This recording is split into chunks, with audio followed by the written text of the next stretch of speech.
میری اتنی گزارش ہے، پوری دنیا اگرچہ ٹارگٹ پر تم کو رکھے، یہ میرا چیلنج ہے، میرا چیلنج ہے، امریکہ ہو، رشیا ہو، چائنا ہو، انہوں نے پیٹروٹ میزائل کیوں نہ بنائے ہو، بموں کی دنیا میں انہوں نے پوری چاند تک پہنچنے کی بھی کوشش کی ہو، ساری طاقتیں جمع کر لیں، پھر بھی میں یقین کے ساتھ کہتا ہوں اے مسلمانوں، تمہارا بال بھی بیکا نہیں ہوگا، شرط صرف اتنی ہے اپنی گردن کو حضور کے قدموں میں نچھاور کرو، شرط صرف اتنی ہے، ان کنتم مؤمنین، ایمان لے آؤ، اور اللہ کی مدد ہے ہمارے ساتھ، اس کا وعدہ ہے ہم مدد کریں گے تو ایمان والوں کی مدد کریں گے۔ تمہیں پتہ ہے مکہ کی پوری طاقتیں میرے نبی کو ڈھونڈنے کے لیے نکلی تھی، غار ثور میں میرے آقا موجود تھے، لیکن اللہ نے جب حفاظت کرنی تھی تو مکڑی کے جالے سے حفاظت فرمایا، وہ جب رب کائنات حفاظت کرے تو مکڑی کے جال سے بھی حفاظت فرماتا ہے۔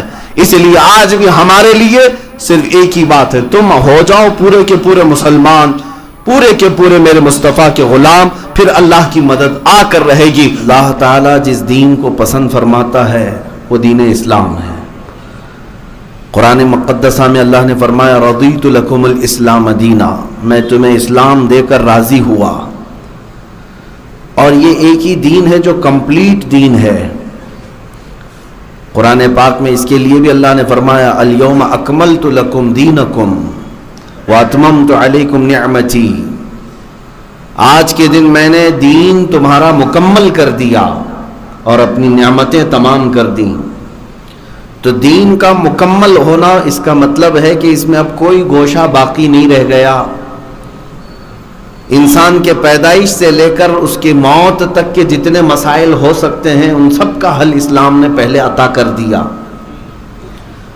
حتیٰ کہ آج کی نئی ایجادات کے متعلق بھی اگر سوال کیا جائے تو اسلام اس کے متعلق رہنما اصول بیان کرتا ہے۔ اسلام یہ فلیکسیبل ہے، اسلام قیامت تک کے لیے دین ہے اور قیامت تک آنے والوں کے لیے بہترین سفیشینٹ مسائل بیان کرتا ہے۔ لیکن ایک چیز اسلام کی خاصیت یہ بھی رہی ہے، ستیزہ کار رہا ہے ازل سے تا امروز، شرار ابو لہبی سے چراغ مصطفی۔ مطلب یہ ہے کہ پہلے دن سے ہی اسلام کو مخالفتوں کا سامنا کرنا پڑا ہے، اور آج تک اسلام مخالفتوں کا سامنا کر ہی رہا ہے اور آخر تک یہ چلتا رہے گا۔ شرار ابو لہبی سے چراغ مصطفی کا ٹکراؤ ہوتا رہے گا، لیکن چراغ مصطفی ہمیشہ غالب تھا اور غالب رہے گا۔ اسلام کو جن چیلنجز کا مقابلہ کرنا پڑا ہے ماضی میں بھی، وہ آج حال میں اور ڈبل ہو چکے ہیں اور مستقبل میں اس سے بھی زیادہ ہو سکتے ہیں۔ لیکن ایک بات میں آپ کو بتا دوں، ویسے دیکھا جائے تو اسلام کو اس کے ماننے والوں نے اپنے گھروں میں اجنبی کر رکھا ہے۔ مسلمان جس طرح سے اسلام پر عمل پیرا ہونا چاہیے تھا اتنے تو نہیں ہیں۔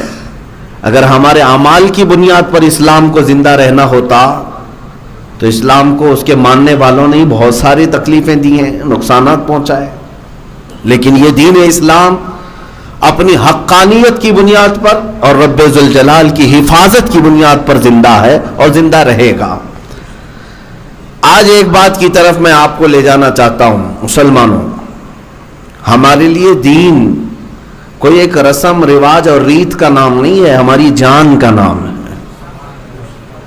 دین اسلام جس سے وابستگی کے بعد ہم ایک انسان سمجھے جاتے ہیں، اور دین اگر ہمارے اندر نہیں ہے تو پھر انسانیت بھی نہیں ہے۔ اور دین کی پوری بنیاد کیا ہے، دین کی اصل کیا ہے؟ آپ کو کہا جائے گا آپ دیندار ہیں، آپ اسلام کو ماننے والے ہیں، لیکن میں یہ پوچھتا ہوں کہ دین ہے کیا؟ کس چیز کو دین کہتے ہیں؟ نماز روزہ حج و زکوٰۃ کرنے والا، ٹوپی داڑھی رکھنے والا، جبہ امامہ پہننے والا دین اس کا نام ہے؟ نہیں، بمصطفیٰ برساں خیش کے دی ہماؤست۔ اقبال نے کہا ہے کہ اپنے آپ کو نبی پاک کے قدموں تک پہنچا دے، یہی دین ہے۔ گرب او نہ رسیدی تمام ابو لہبیست، اور اگر وہاں تک نہیں پہنچ سکے تو پوری زندگی ابو لہب کی طرح ہے۔ پتہ یہ چلا کہ زندگی دین کیا ہے؟ نبی پاک صلی اللہ تعالی علیہ وسلم کے قدموں پر مر مٹنا، یہی دین ہے. وہاں تک اگر نہیں پہنچ سکا تو دین بھی نہیں ہے. تو اب یہاں سے ذمہ داری کے ساتھ کسی کو دیندار کہنا، ہر داڑھی والے کو اور ہر ٹوپی والے کو اور ہر حج کر کے آنے والے کو ہی دیندار کا لقب نہ دیا جائے. دیندار وہ ہے جو نام مصطفیٰ پر گردن قربان کرنے کو بھی تیار رہتا. دیندار وہ ہے، دین اصل یہی ہے. اب جو بات مجھے عرض کرنی ہے وہ یہ ہے کہ اسلام کو جن چیلنجز کا سامنا ہمیشہ کرنا پڑا ہے، وہ روز اول سے ہی، پہلے دن سے ہی اسلام کو ان چیلنجز کا مقابلہ کرنا پڑا ہے. جھوٹی افواہیں پھیلانا اسلام کے خلاف، بانی اسلام محمد رسول اللہ صلی اللہ تعالی علیہ وسلم کی ذات کو ٹارگٹ کرنا، غریب مسلمانوں کی موب لنچنگ کرنا، یہ پہلے دن سے چلا ہے. یہ چیلنجز جو ہے آج کے نہیں ہیں.